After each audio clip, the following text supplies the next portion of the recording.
Berikutnya pemirsa kami akan hadirkan informasi seputar beragam dinamika perekonomian nasional mulai dari kebijakan pemerintah hingga ekonomi kerakyatan yang telah kami rangkum dalam Ekonomi Merah Putih. Berikut informasinya untuk Anda.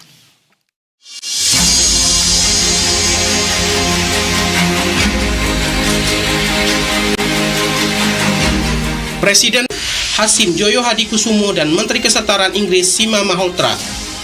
Kehadiran Prabowo dalam forum filantropi konservasi gajah pausangan ini disebut menegaskan komitmen Indonesia dalam memperkuat kerjasama internasional di bidang pelestarian satwa liar dan konservasi lingkungan.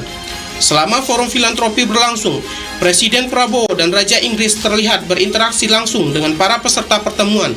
Kehadiran kedua pemimpin menjadi simbol kuat dukungan politik dan moral terhadap upaya konservasi gajah pausangan serta penguatan kemitraan internasional di bidang pelestarian keanekaragaman hayati.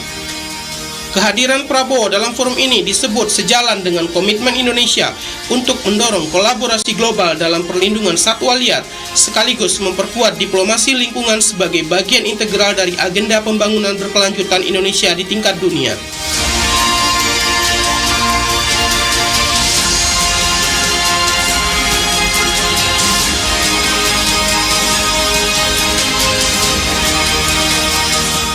Menteri Koordinator Bidang Infrastruktur dan Pembangunan Kewilayahan Agus Harimurti Yudhoyono atau AHY mengungkapkan bahwa pemerintah masih mencari solusi terbaik perihal penyelesaian utang kereta cepat Jakarta-Bandung atau WUS. Hal itu diungkapkan oleh Menko AHY usai bertemu dengan Menteri Keuangan Purbaya Yudi Sadewa di kantor Kementerian Keuangan pada Selasa 20 Januari 2026. AHY mengungkapkan Presiden Prabowo Subianto telah meminta agar masalah restrukturisasi utang WUS diselesaikan dan tidak merugikan semua pihak. Pasalnya, performa dari KCJB yang dikelola oleh PT Kereta Cepat Indonesia China diklaim sangat baik, bahkan terbilang sukses dengan peningkatan jumlah penumpang. Oleh karena itu, AHY menuturkan bahwa pemerintah akan sangat berhati-hati dalam memutuskan perkara ini. Pemerintah akan melihat berbagai aspek termasuk keamanan fiskal. AHY menambahkan, pihaknya berkoordinasi dengan berbagai pihak termasuk Kementerian Perhubungan, Kementerian Keuangan, Danantara, dan PT KAI sebagai salah satu pemegang saham di KCIC. Di samping itu, pemerintah memutuskan untuk membentuk Komite Nasional Kereta Cepat. Komite ini akan menangani perihal restrukturisasi keuangan kereta cepat Jakarta-Bandung hingga ekspansi kereta cepat Jakarta-Surabaya.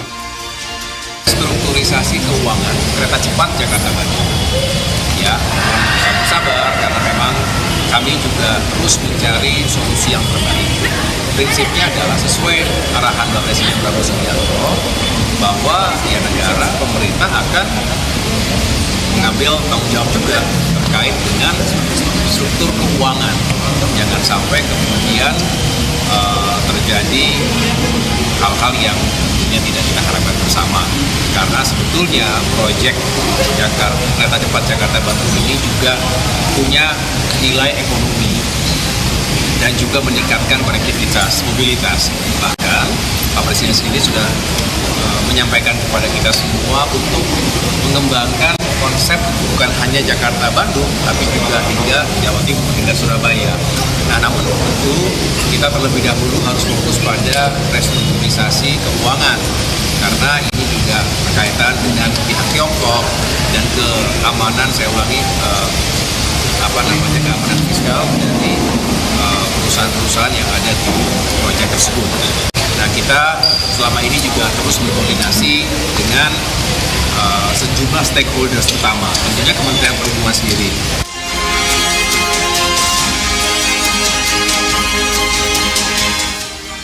Menteri Keuangan Purbaya Yudi Sadewa akan melakukan evaluasi terhadap anggaran program makan bergizi gratis pada pekan depan. Dengan alokasi anggaran sebesar 335 triliun rupiah untuk tahun ini, Purbaya menyatakan akan meneliti setiap rincian anggaran tersebut untuk memastikan bahwa dana yang dialokasikan terserap secara optimal. Purbaya menekankan pentingnya melakukan pemeriksaan menyeluruh untuk mendeteksi adanya potensi duplikasi dalam penghitungan anggaran yang dikenal dengan istilah double counting. Dalam evaluasi anggaran, Purbaya memproyeksikan penyerapan anggaran untuk program MBG tahun ini kemungkinan hanya mencapai 200 triliun rupiah. Kementerian Keuangan mencatat bahwa hingga 31 Desember 2025, program MBG telah menyerap anggaran sekitar 51,5 triliun rupiah atau setara 72,5% dari total pagu sebesar 71 triliun rupiah dalam APBN 2025.